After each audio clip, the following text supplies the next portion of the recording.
to the National Alliance to End Homelessness website, there are over 643,000 that are homeless Americans.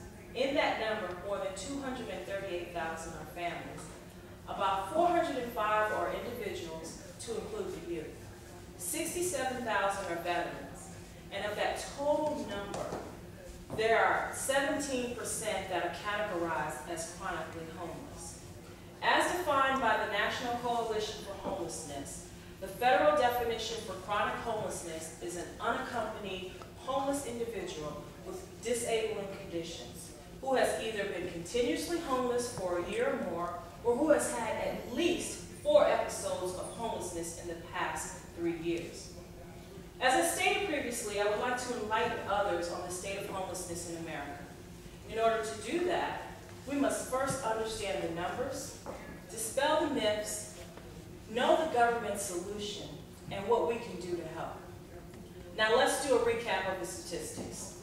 238,000 families, 405,000 individuals, 67,000 veterans, and 109 chronically homeless. That's 17% of the total number.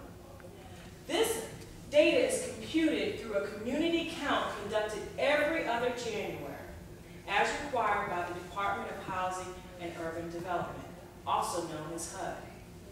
If federal assistance is required, there are many myths about those that are destitute, but we're only going to touch upon 5 of those myths this evening. Dennis Cullihan wrote an article for the Washington Post July 11th in 2010. Cullihan wrote, "Homelessness is a long-term condition. Most of the homeless have severe mental illnesses. Homeless people don't work. Shelters are humane solutions for homelessness. And finally, the poor you will always have with you." Here are some of the solutions the government and nonprofit organizations are implementing and trying to help end this epidemic. First, the Homelessness Prevention and Rapid Housing Program. Second, Housing First Program. And finally, the 10-year plan. Well, you probably want to know what you can do to help. Stay updated. Use the web to search for organizations, especially those that are trying to shape policies. Volunteer, donate, and speak up.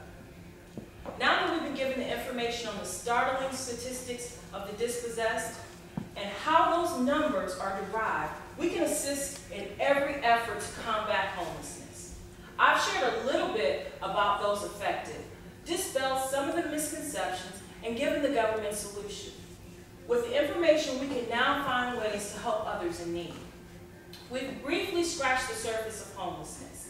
The numbers are ever-changing, and with the government's 10-year plan, the Veterans Administration's 5-year plan, that should make a huge impact. We can all do a little something to help our neighbor. These are tough economic times for many, and homelessness is not going away. So remember, for unto whomsoever much is given, much is required. Thank you.